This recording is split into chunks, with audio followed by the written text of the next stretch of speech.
Hello and welcome back to my YouTube channel Non-Stop AJ. This is me Aparna Jha. सबसे पहले happy Diwali सभी को। और उसके बाद अब आगे बात करते हैं कि इस वीडियो में कौन से टॉपिक पे डिस्कस होने वाला है। कल मैंने ओपिनियन पोल रखा था अपने YouTube चैनल पे, जहाँ पर मैंने कुछ ऑप्शंस दिया था और आपके पास ये चॉइस था कि आप उनमें से कोई एक ऑप्शन पे सेलेक्ट करो और सबसे ज़्यादा जिस ऑप्शन को वोट आएगा उस पर मेरा नेक्स्ट वीडियो रहेगा। तो मैंने ऑप्शन रखा था स्लाइडिंग राउंड पे डिटेल्ड एक्सप्लेनेशन, सेकंड ऑप्शन था स्पॉट राउंड और मैनेजमेंट कोटा, थर्ड था चॉइस फिलिंग राउंड 3 के लिए, और फोर्थ था कि कोई भी आपके अकॉर्डिंग कोई आप टॉपिक दे दो जो आपको लग रहा है कि आपको उस पर जानना है। तो सबसे ज़्यादा वोट आया था थर्ड राउंड के चॉइस फिलिंग पे और उसके बाद आया था स्लाइडिंग राउंड पे। और कुछ स्टूडेंट ने अपने तरफ से भी कुछ क्वेश्चंस रखा था, जैसे कि पैरामेडिकल वाले पे, तो वो सारे कुछ भी कवर करेंगे आगे। सबसे पहले बात करते हैं इस वीडियो में स्लाइडिंग राउंड के बारे में, क्योंकि स्लाइडिंग राउंड एक बहुत ही इम्पॉर्टेंट राउंड है। और राउंड 3 के चॉइस फिलिंग के बारे में भी कुछ बात करेंगे, इम्पॉर्टेंट पॉइंट। तो यहाँ पर आपको जानने को मिलेगा कि स्लाइडिंग राउंड में क्या होगा और उसमें क्या पहले की सीट आपकी चली जाएगी, उसमें चॉइस फिलिंग का आपको मौका मिलेगा, या फिर स्लाइडिंग राउंड में आप अपना एडमिशन विड्रॉ कर सकते हो। ये तमाम बातें जो है उन पर चर्चा होंगी आज इस वीडियो में। तो चलिए शुरू करते हैं। सबसे पहले स्लाइडिंग राउंड क्या होता है। स्लाइडिंग राउंड एक तरीके का ऑनलाइन काउंसलिंग ही है, और ये जैसे आपका थर्ड राउंड तक हुआ वैसे ये एक तरीके का आपका फोर्थ राउंड हुआ। पर इसमें कुछ एलिजिबिलिटी क्राइटेरिया होते हैं, सिर्फ वही स्टूडेंट इसके लिए एलिजिबल होते हैं। तो वो एलिजिबिलिटी क्राइटेरिया ये है कि आपको 40,000 अमाउंट पे कर देना है IPU में। आपके पास एक सीट पहले से अलॉट होना चाहिए जिसके लिए आप 40,000 पे करोगे, और उसके बाद आप फ्लॉट ऑप्शन पे टैप करोगे। अगर आप फ्रीज करोगे फिर तो आप स्लाइडिंग राउंड में नहीं जा सकते हो, पर अगर आप फ्लॉट करोगे तभी आप स्लाइडिंग राउंड में जा सकते हो। अब स्लाइडिंग राउंड में क्या होता है।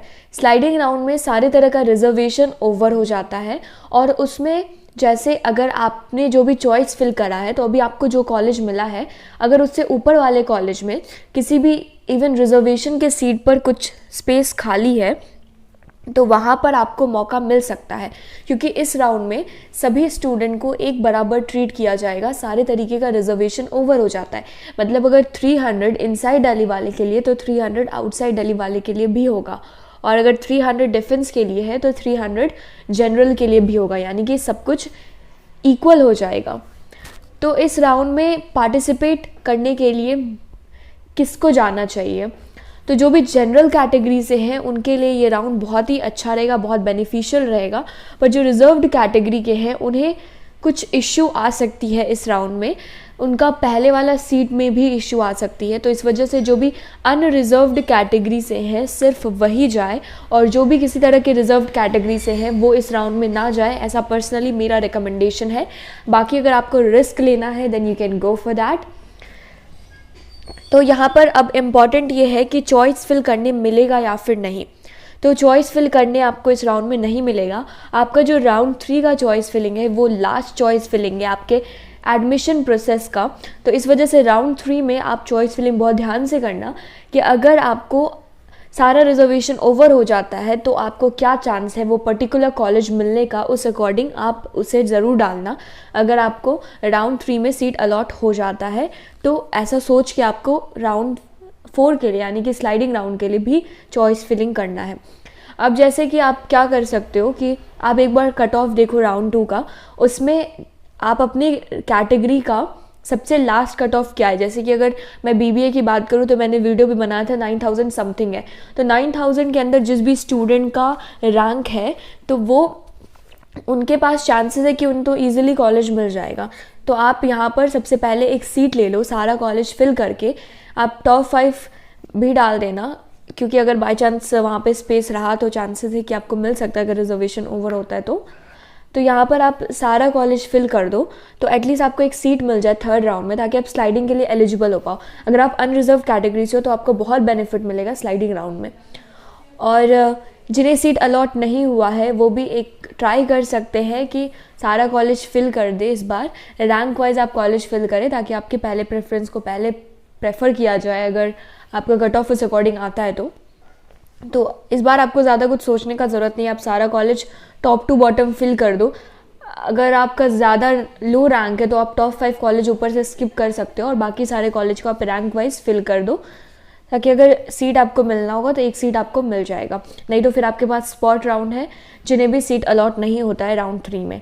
तो अब स्लाइडिंग राउंड और स्पॉट राउंड में क्या डिफरेंस है? स्पॉट राउंड में भी आपका सारा तरह का रिजर्वेशन ओवर हो जाता है, पर स्पॉट राउंड हर किसी के लिए ओपन होता है। तो चाहे आपको सीट मिला है या फिर आपको सीट नहीं मिला है, स्पॉट राउंड हर किसी के लिए ओपन हो जाता है और स्पॉट राउंड भी उसमें सारा तरह का आपका रिजर्वेशन ओवर हो जाता है। तो स्लाइडिंग राउंड क्या है? स्लाइडिंग राउंड में ये सबसे इंपॉर्टेंट है कि जिस स्टूडेंट को सीट मिल चुका है पहले उन्हें प्रेफर किया जाता है और उन सब के बाद जो भी सीट बचती है, बहुत सारे स्टूडेंट एडमिशन विड्रॉ कर लेते हैं, तो इन सारे को कंबाइन करके जो सीट बचती है वो आपका स्पॉट राउंड में जाता है।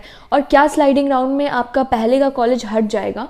तो आपका पहले का कॉलेज नहीं हटेगा। अगर आपको कॉलेज अपग्रेड होता है तभी आपका कॉलेज हटेगा पहले वाला, नहीं तो नहीं हटेगा। पर हाँ, यहाँ पर किसका कॉलेज हट जाता है? जैसे कि अब कोई रिजर्व्ड कैटेगरी से है, उसे पहले 400 रैंक पे कोई कॉलेज मिला है और अब आगे जब इस राउंड में जाते हैं तो आपका सारे जो भी कैटेगरी हैं सबका सेम हो जाता है। तो इस वजह से जैसे अगर आपको 400 पे मिला है तो अब नेक्स्ट राउंड में उसे भी 400 पे मिलने के लिए वो एलिजिबल है। तो इस केस में क्या हो सकता है कि मे बी जो अनरिजर्व कैटेगरी से उन्हें तो बेनिफिट मिलेगा, पर जो रिजर्व कैटेगरी से हैं उनका कॉलेज डाउनग्रेड भी हो सकता है कुछ केसेस में। इस वजह से आई विल रिकमेंड कि जो अनरिजर्व कैटेगरी से हैं सिर्फ वही जाए स्लाइडिंग राउंड के लिए, और जो रिजर्व कैटेगरी से हैं उनका कॉलेज, वो जो कॉलेज मिला है आप उससे सेटिस्फाई हो जाइए और आप स्लाइडिंग राउंड मत ट्राई कीजिए। बाकी अगर आपको करना है तो you can go for that. अब इम्पॉर्टेंट क्या है कि पहले वाला सीट जाएगा या नहीं, ये भी मैंने आपको बता दिया।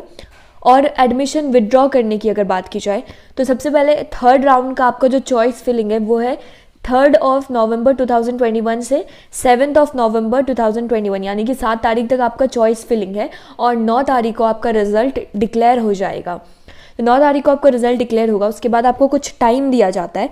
उस टाइम तक आपको फ्रीज स्लॉट और 40K पे करना है थर्ड राउंड के लिए, सीट सिक्योर करने के लिए, और उसी में आपका विड्रॉ का भी डेट रहता है। तो अगर आपको विड्रॉ करना है राउंड 3 तक, अगर आप ये चीज़ के लिए श्योर हो चुके हो कि अब आपको इस कॉलेज में नहीं आना है, तो आप विड्रॉ कर लो एडमिशन।